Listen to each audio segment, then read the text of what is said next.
Chers amis, bonjour et bienvenue dans cette nouvelle vidéo. Alors, pendant cette semaine, on va parler de grammaire. Je vais faire toute une petite série de vidéos, suivez-les bien. Je mets une référence dans le titre, comme ça si vous voulez les retrouver sur YouTube et toutes les regarder et toutes vous les faire, eh bien, d'affilée, vous pourrez faire ça.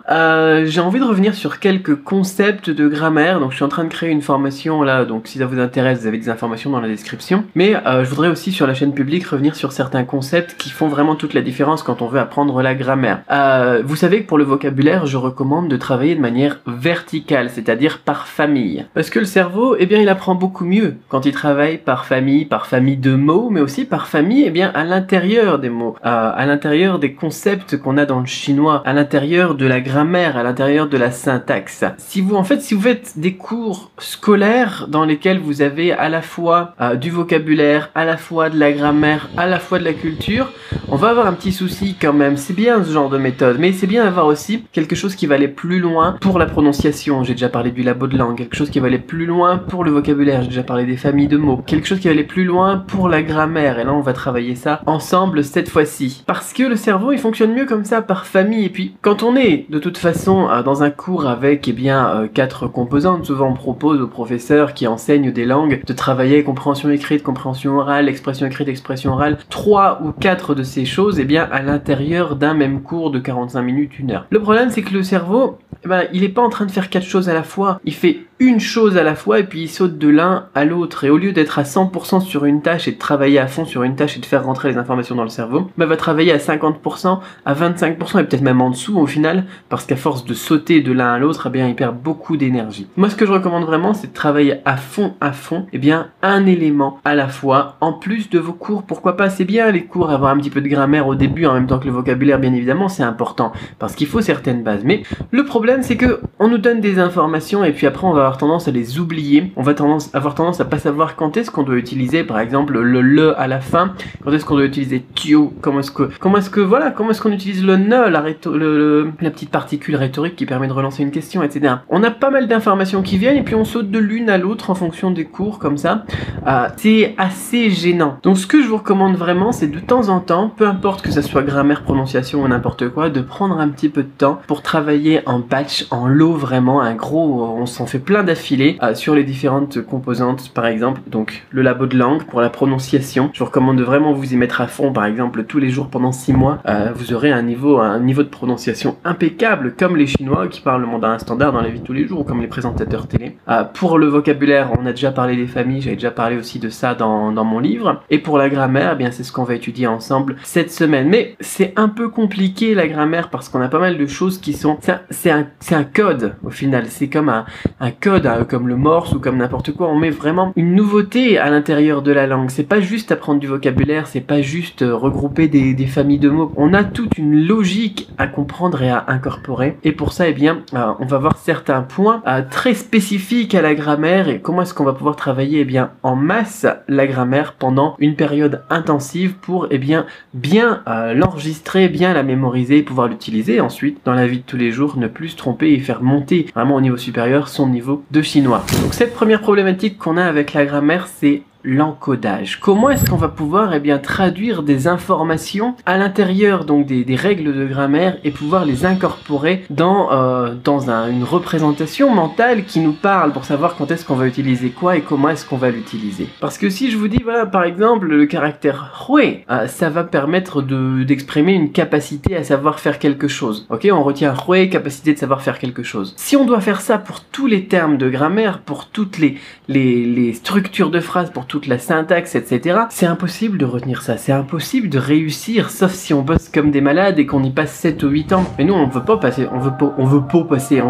tout ce temps-là pour apprendre de la grammaire. Donc il va falloir utiliser un système d'encodage, une représentation mentale qui vous est propre. Donc moi je travaille sur quelque chose qui est très efficace pour moi, que j'explique dans la formation, mais vous pouvez réfléchir à la manière dont vous voulez encoder ces informations. Plutôt que d'avoir à retenir hui, capacité à faire quelque chose, qui est basé sur l'apprentissage, une compétence innée, etc. Par exemple, hui shuo zhongwen, je sais parler, je peux parler chinois, qui est basé sur l'apprentissage, mais hui zuo lu, c'est-à-dire je peux marcher, je sais marcher parce que c'est une compétence innée. 我会弹钢琴, je sais jouer au piano. D'accord, c'est quelque chose qui est basé sur l'apprentissage. Comment est-ce qu'on va pouvoir garder cette logique? Comment est-ce qu'on va pouvoir encoder ça dans notre tête ou faire une fiche? Donc dans la formation, ce qu'on fait nous, c'est une fiche de grammaire, vraiment une seule page, une seule feuille sur laquelle on va avoir toutes les règles de grammaire possibles. Quel est votre encodage? Comment est-ce que vous allez pouvoir utiliser ça, vous représenter mentalement le caractère hui et son utilisation à la fois? Voilà ce que je vous recommande de faire dans un premier temps pour bosser votre grammaire. Donc vous avez deux éléments très importants ici. Première chose, eh bien,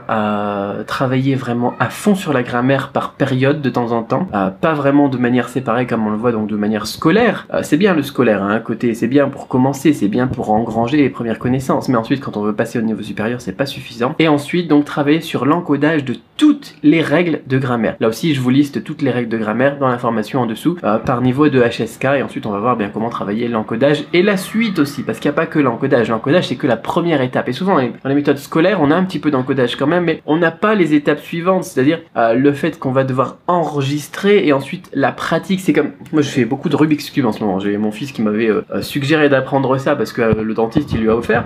Et c'est la même chose, voilà, on a plein de règles qui sont souvent apprises, eh bien, de manière séparée. On peut regarder les vidéos, etc. On vous dit, bah tiens, pour faire le premier niveau, il faut faire ça, pour faire le deuxième niveau, il faut faire ça. Ok, d'accord, mais il faut connaître tout et tout encoder, d'accord, plutôt que de dire, comme pour la grammaire, plutôt que de dire, ok, il va falloir donc faire cette fameuse croix blanche autour du carré jaune ici, et on va travailler, donc tourner un coup la face frontale dans le sens des aiguilles d'une montre, tourner un coup la face de droite dans le sens contraire des aiguilles d'une montre. Là aussi, on a des encodages. On a des encodages très clairs, d'ailleurs, des algorithmes qui sont expliqués avec des lettres, des apostrophes, des 1, des 2, des choses comme ça, et ce qui nous permet, bien, d'arriver à quelque chose, d'accord? Donc, c'est une comparaison bête, mais c'est pareil. En France, et même dans l'éducation en général, ce qu'on nous dit pour les règles de grammaire, c'est bah tiens, là t'as cette règle-là, d'accord? Et là c'est bien, j'ai cette règle-là, ok, je sais, tiens, tu vois ce carré avec du blanc, je sais pas si tu vois bien, avec du vert, avec du orange, si je veux le passer en bas, eh bien on va faire le format donc suivant, l'algorithme suivant, c'est-à-dire droite dans le sens des aiguilles d'une montre, en haut dans le sens des aiguilles d'une montre, droit dans le sens contraire des aiguilles d'une montre, en haut dans le sens contraire des aiguilles d'une montre, et on refait la même chose encore 2 fois, et là il est passé en bas. D'accord? Parce qu'on voulait le faire passer de en haut à en bas, à côté donc de l'autre carré blanc. C'est bien, mais c'est que une étape. Donc on a, très important, la règle. C'est bien, c'est la première étape. Deuxième chose, l'encodage. Plutôt que de dire dans le sens des aiguilles d'une montre, etc., on va juste mettre la lettre en majuscule et puis c'est tout. Par exemple, pour à droite, eh bien, on va mettre un grand D. Et on sait que c'est dans le sens des aiguilles d'une montre. C'est D apostrophe, c'est dans le sens contraire des aiguilles d'une montre. D'accord? Et ensuite, on a l'algorithme, d'accord? Auquel on va pouvoir donner un nom aussi en général. C'est bien, mais c'est pas suffisant encore une fois. Parce que il nous manque le reste pour arriver à un cube fini. Il nous manque l'ensemble. Il faut avoir, eh bien, ces différentes règles, ces différents algorithmes pour savoir quand les utiliser, à quel moment, pour arriver à finir le truc dans la totalité. Peut-être qu'on n'aura pas quelque chose de parfait, peut-être qu'il y a des manières de faire qui sont plus rapides que d'autres, mais il nous faut au moins la totalité des règles, au moins la totalité eh bien, de l'encodage, et aussi au moins la capacité de pouvoir tout enregistrer et tout mémoriser derrière. C'est vraiment tout un travail de malade, parce que c'est bien que je vous ai donné cet algorithme là où on dit droite, haut, droite apostrophe et haut apostrophe, d'accord? C'est sympa, mais si on n'a pas quelque chose aussi pour se le rappeler au quotidien, pour pouvoir l'utiliser ensuite, c'est cette fameuse fiche de grammaire sur laquelle on bosse ensemble dans la formation cette semaine. Demain c'est fini, c'est oublié, d'accord? On nous donne souvent, c'est ça le problème hein, dans les cours de toute façon en général, à l'école, c'est qu'on nous apprend des choses et on ne nous apprend pas comment les retenir, on nous apprend pas à apprendre, on nous apprend pas à enregistrer, on nous apprend pas à réutiliser. Donc pour la grammaire c'est vraiment tout ça. On va pas travailler aujourd'hui donc l'enregistrement, la répétition, etc. Mais juste cette logique dans un premier temps. D'accord, juste cette logique. Première chose, travailler à fond sur la grammaire de temps en temps dès que vous avez un petit niveau, d'accord.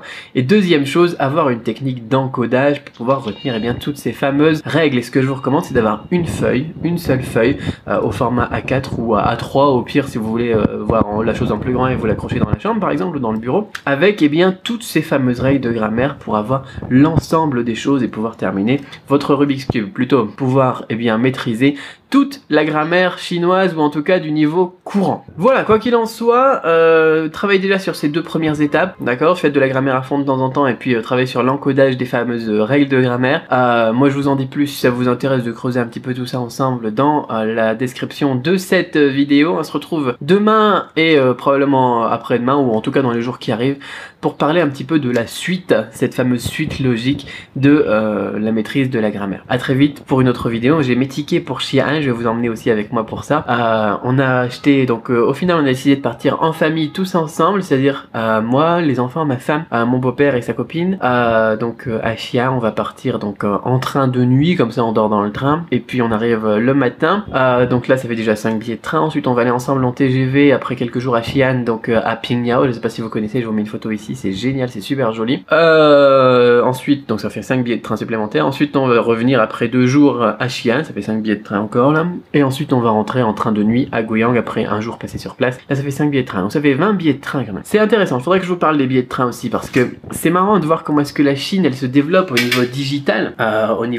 C'est-à-dire presque une nouvelle route de la soie digitale, j'ai envie de dire. C'est un truc de malade ce qu'ils sont en train de nous faire là. Faudra que vous en reparle, je ferai une vidéo spéciale sur le sujet je pense. Même si pour les étrangers c'est pas encore très bien développé. Parce que un Chinois il va acheter son truc, il pose sa carte d'identité et puis il récupère son billet et puis voilà c'est fini quoi. Ça va super vite, il n'y a plus de queue, il n'y a plus rien, tout est automatisé, c'est un truc de fou. Et pour ce qui est donc des étrangers par contre il faut encore faire la queue au guichet et récupérer les billets et tout, c'est très très compliqué. Soit on achète sur internet mais à chaque fois on va à la gare avant le train et on récupère les billets, d'accord. Et généralement on fait la queue pendant 1 heure parce qu'il n'y a plus beaucoup de personnes qui sont maintenant au niveau des guichets. Et soit on achète tout d'un coup et bien au guichet où là aussi on passe beaucoup de temps. Les gens qui étaient derrière nous c'était de la folie, ils ont pété un câble parce que on achetait 20 billets de train d'un coup quand même. Puis ils ont fait une erreur en plus, je vous en reparlerai. Et enfin bon voilà, pour les étrangers c'est encore compliqué, il faut y aller avec le passeport et faire les choses manuellement. Mais bon pour les Chinois, quand je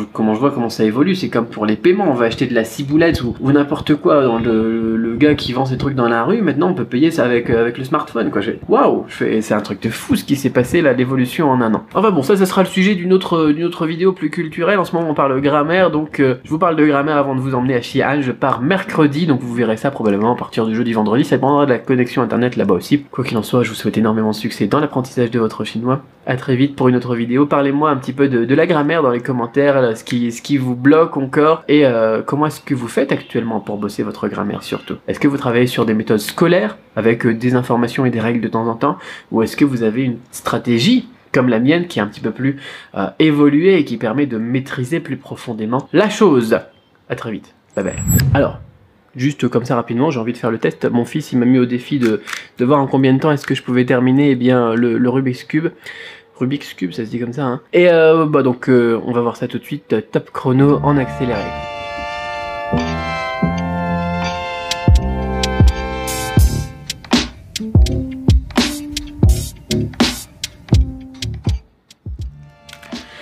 Je sais pas combien ça fait de temps, mais on va dire à peu près 2 minutes, je pense, 2 minutes 30. Voilà. Gamin, performance en vidéo.